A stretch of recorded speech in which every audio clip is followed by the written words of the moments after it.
Good morning, little darlings. It's time to make some coffee and head out to the garden before it gets terribly hot for the day. So I've been on an iced coffee kick. Our fine dishes. It's funny how little things can inspire other people, you know? Like we share what we're making for dinner and it gives someone else a fresh idea, something to try. Share how to make your coffee and it gives people an idea of something else to try or how to grow your garden. Or even the games you're playing with your kids or the way you talk to your spouse. It's so interesting, the opportunity that we have through media to share the good in our lives and see that multiplied in other people's. Ugh, that's too deep of a thought for before coffee. I did share this on Instagram the other day. Oh, I am yawning. Goodness. Sorry, because now you're yawning too. I did brown sugar in the one on Instagram. Today I'm going to do maple syrup. My friend Vonnie gave me this maple syrup. I'm just going to put, I don't know, probably about a tablespoon or so in the bottom of this. So this little home espresso machine I've had for probably nearly 4 years at this point, I think. I bought it before COVID. The price of them went up, like doubled during COVID, which is really unfortunate, but we've really liked it. The clean light just came on. The main thing with these is that you have to keep them clean or else they don't last very long, but ours has lasted 4 years and it has made a lot of coffee.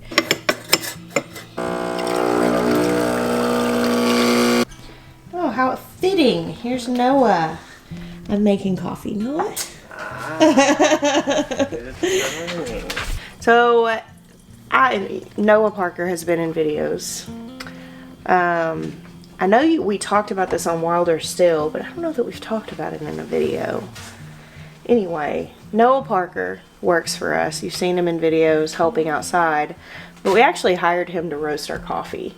We just weren't prepared to start yet. We had to order our roaster and we're working on our buildings downtown, which that's moving forward. You're starting training tomorrow.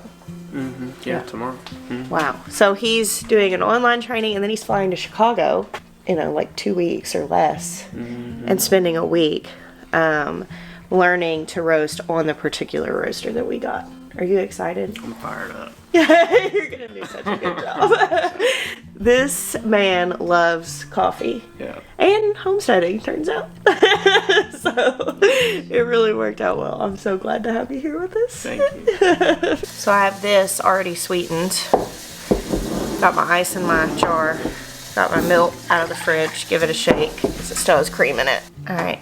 So the other day on Instagram, I poured my milk in here first. Actually, that was kind of a mistake. It works out fine, but I really like to pour it in the coffee first so it cools it off before I put it on the ice. That's what I get for filming and not paying attention. So, okay, so this has now got the sweetener, the coffee, and the milk. Pour it over the ice latte. So yeah, Noah's dad actually roasts coffee in Georgia, and when we moved here, we knew that we wanted to do coffee roasting. We knew a coffee shop and selling roasted beans was like part of our vision, but we didn't know how to do that. And I had even entertained the idea of trying to learn myself. I had bought some books and looked into some classes and stuff, but Jeremiah was like, Jessica, you do not have time to become proficient at roasting coffee. And then Noah had come and helped us move into our house with a group of guys from our church. And we had met him a handful of times and we were like, man, we really like that guy. And then one time somebody was like, you know, Noah Parker's like 2 dreams in life is to roast coffee and homestead. And we were like, what? And so we started talking to him, ended up bringing him on in January, long before we were going to be roasting coffee, because we wanted to, you know, get some time to work with him and get him to really, you know, if he's going to be such a big part of what we're doing, we wanted him to know what we were about and just be a part of kind of the culture of our farm and all of that. And yeah, so it's been really awesome getting to work closely with him all this time. I think I'll be sad, Noah. I'm going to be a little sad when you're at the roastery every day. And I'm going to be like, oh, Noah's not here. I'm going to have to come down there and drink coffee and hang out with you. But it'll be good. I'm excited. The dynamic downtown is going to be really cool too. It is going to be awesome. William. It's so peaceful out here in the mornings. So Maya found a local guy and had this little chicken coop built. He was trying to save some time and it ended up taking a little longer than he had originally hoped, but it's beautiful. And our plan with the chickens is that eventually when we have rotational grazing paddocks throughout our pasture, that we'll move them behind the cows to help the parasite load stay down. But one thing that I have really realized that is a flaw in our current permaculture design is that I don't have any chickens or pigs very near to my garden. And so when we're pulling off like rotten fruits and stuff like that, we then have to set them to the side if we're going to give them to chickens and pigs and haul them. It's not that big a deal. It's not that big a deal to have a bucket out there that you throw stuff in that's been damaged and then carry it over to the chickens and pigs. However, when you're talking permaculture design, one of the things that you want to do is cut down on anything that doesn't flow simply. And that is one thing that I realized doesn't flow simply. I realized that in Arkansas, next to my garden, right next to my garden, was a big chicken yard. Oh, hello, kitty. Y'all, this is zucchini squash. This is the one Jackson calls cucumber. I miss having chickens right next to the garden where I can just throw stuff into them. So this coop right here, which is so pretty. I can't wait to decorate this at Christmas time. Is that weird? That whenever I get something like this, I'm thinking I'm going to decorate it for Christmas. But that coop is going to go in an electric fence, like right across the driveway from the garden. And then, because it is on skids, but it's heavy. So it's not something we're going to want to move like daily. And that's not what our plan was for it. But I'm thinking that what we'll do with that coop is put, like when we're cleaning out the garden, we have a space that we're not using. I can put an electric fence up and put that coop in it. It is movable. I just don't want to break it down by moving it every single day. But these young birds here are going to go in that coop because some of these are probably going to start laying, I would guess, within the next couple weeks. Alright, so I have one goal today, and that is to plant some stuff in these raised beds. So the point for us in going ahead and building some of these beds before we're anywhere near like finishing the rest of this potager garden was to be able to plant some with more warm weather crops that we can harvest before the freeze comes this fall. So as it stands right now, beginning of August, I've got about 90 days of frost-free growing season left before, sorry guys, my camera keeps fogging up because it's cool in my house and it's already pretty warm out here. 90 days before the frost comes, and that means that I can still grow a lot of stuff. Outgrowing in fall, you do have to keep in mind that into like October, and like our first frost is the beginning of November, like the 1st of November. It could be late, it could be 2 weeks late, it could come early. So 90 days is an estimate, it's a gamble. I can definitely grow more summer squash, I can definitely grow more beans, peas, southern peas, warm peas. English peas grow when it's cool. I have some started tomatoes. They're not in very good shape because this took us longer than we had thought it was going to. I have some from suckers. Those look really good. And I'm going to go ahead and put them all in. I know I will definitely harvest lots more cherry tomatoes.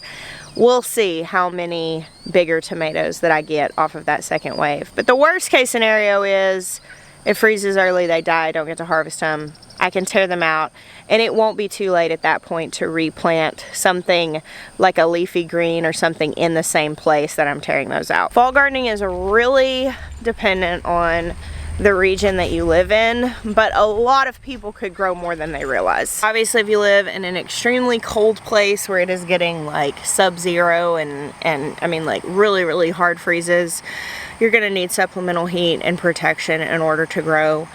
But I would say even up to like zone 5, there are things you can grow over the winter there with a little bit of protection. Years ago, I had a video go viral about how to grow salad greens in a soil bag, and I've received so many photos over the years since that took off of people showing me their kale and their lettuces and chards and stuff like that growing with 2 feet of snow around them, and they just have like an overturned tote on top of them. And of course, you could just put a tote on top of your raised bed. You could just throw a sheet over them whenever it's going to get particularly cold that night if you're growing frost hardy things. Now, you're not going to keep a tomato plant alive when it's freezing with a sheet. Maybe if it's a very, very, like barely a freeze for a very short period of time, maybe you can protect it. But you're not going to like actively grow tomatoes over the winter in a freezing place with a sheet. But if you live a place like I do, where we might still get warmish days in December, but cooler nights and maybe freezing nights, I can grow a lot of those frost hardy things, like all the brassicas and the kales and all that stuff. And if it looks like it's going to be a little bit cooler one night than they are used to, then that's when the sheet comes in. That's when the frost fabric comes in. That's when an overturned tote comes in. I can come in and offer a little bit of protection on the really cold nights, and the rest of the time it's just going to grow like usual. So that's what's going to happen in a lot of these. But I think in one of these beds, I'll do one line down one bed of tomatoes, and then in another bed I'll probably plant some more peppers and marigolds and stuff like that. That way when they both die, I don't have one big empty bed. I have 2 half empty beds. It's all about balance. All right, I'm gonna go grab some plants.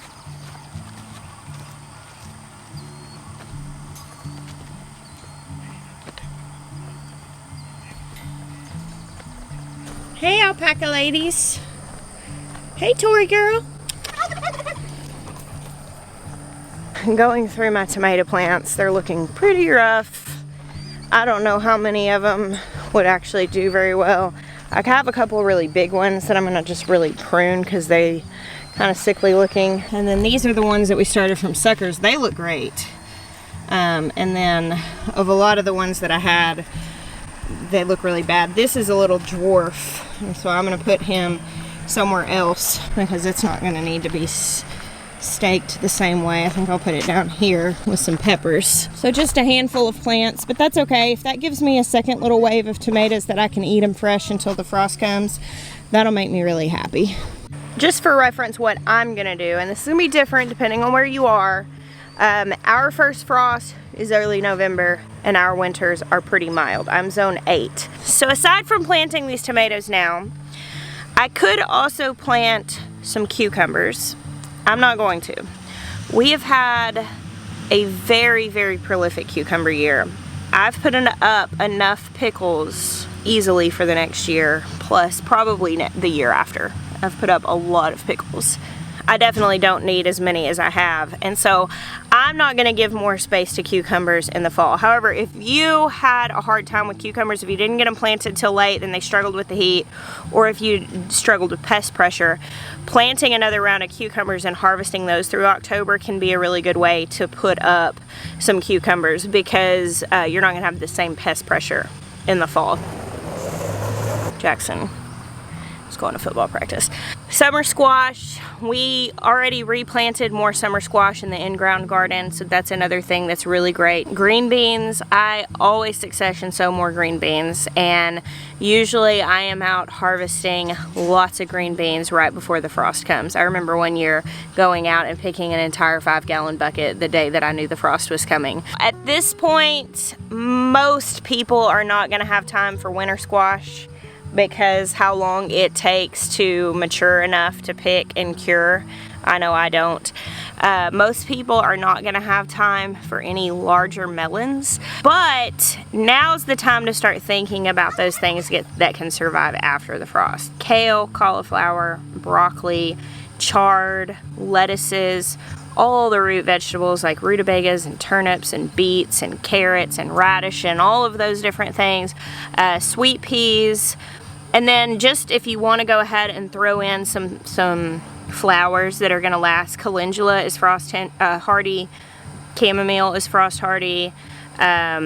Sweet alyssum is frost hardy. Sweet alyssum is actually in the brassica family. You can eat that. I don't think it tastes super great, but can. So yeah, all of that stuff, you can either be starting from seed right now if you live in a place that has a mildish winter, and even if you live in a place that has a harder winter, if you're gonna throw on some low tunnels or prepared to add some protection, you can be starting those things from seed right now. Now it's still getting to like 100 degrees Fahrenheit, 38 Celsius during the days here for August, and it will continue to do that for the month.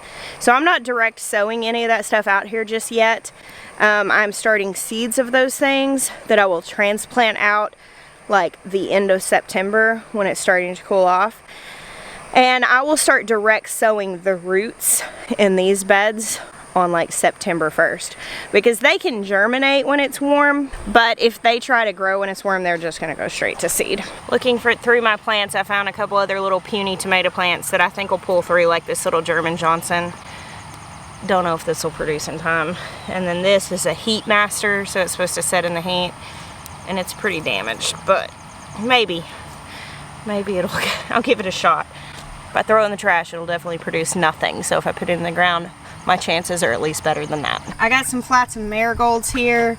I got these off the clearance at the Lowe's for like $2 a flat, or $1. They looked a little better than this when I first got them. So I didn't really aid them in their suffering, just added to it, but a few of them I think will do okay, and I'm going to plant those. And then I also have a few eggplants that aren't in the best shape, but things really bounce back when you put them in the ground. So these are going to come over here, and I'm just going to plant them somewhat close together here. Eggplants can be pretty close together. Okay, so I've made multiple trips down to the greenhouse and back. I didn't take you guys with me because my camera's heavy. And I've got laid out what I'm going to do. I've got a sweet pepper here, a handful of eggplants, and I'm going to put a couple marigolds down here just in this section of this bed. I put a rosemary down on the end. Now that will be perennial, so that'll get really big down there on the end of the bed, and so I'm putting that there for long term. These will all die when the freeze comes. And then down here these are some called sweet heat peppers, so they're a little bit on the hotter side. Those are for hot sauce. Don't know that those are going to produce a lot, but we'll see. I'm going to put some more marigolds here. I've got 8 tomato plants, which is just right for 1 cattle panel, so that's great. And then I'll plug in a few more of these marigolds. And then I have my one little dwarf tomato plant, but I think I might stick this in a pot that we could maybe move into the greenhouse when the frost is coming, and see if we can keep it heated in there and maybe have this dwarf tomato plant producing over winter. I don't know if I'll be able to keep my greenhouse warm enough, but I'm gonna give it a shot. Now I just have to find a shovel. I have my trailer of gardening stuff that we moved from Arkansas 1 year ago that we have not unloaded yet. Of course, I guess we didn't move the trailer from Arkansas a year ago. We didn't go back and get that until the middle of the winter. It's definitely time for me to get some organization in my life. I've had the excuse of moving, but I feel like that's starting to run out. I don't know, some of you are probably like, hold on now, I moved 3 years ago, I'm still using the excuse. Don't push that out the door. We're about to have to clean all of this out soon as the weather cools off. Look at that hot mess. That's real bad.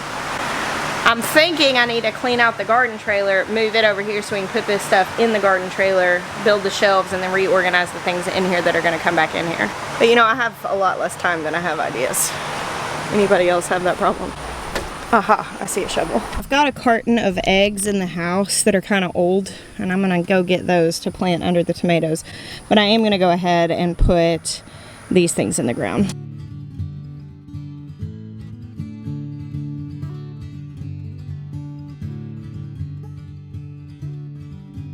Alright guys, well I had to come in and stop planting this morning because my kids needed me, so it was mom time. And now it's the middle of the day, so I'm going to wait until this evening to finish planting that stuff so that I'm not out in the highest heat and the most sun exposure. But thank you for hanging out with me this morning. I'm really looking forward to having these raised beds going. I'm kind of at this place right now where I have this image in my mind of what this garden is going to look like, and I'm so excited for it, which makes me feel a smidge impatient, but realistically looking around, I know we'll get it done. And I'm really just looking forward to it is what it boils down to. Thanks for hanging out with me. I hope you end up planting a fall garden. Bless you. Until next time.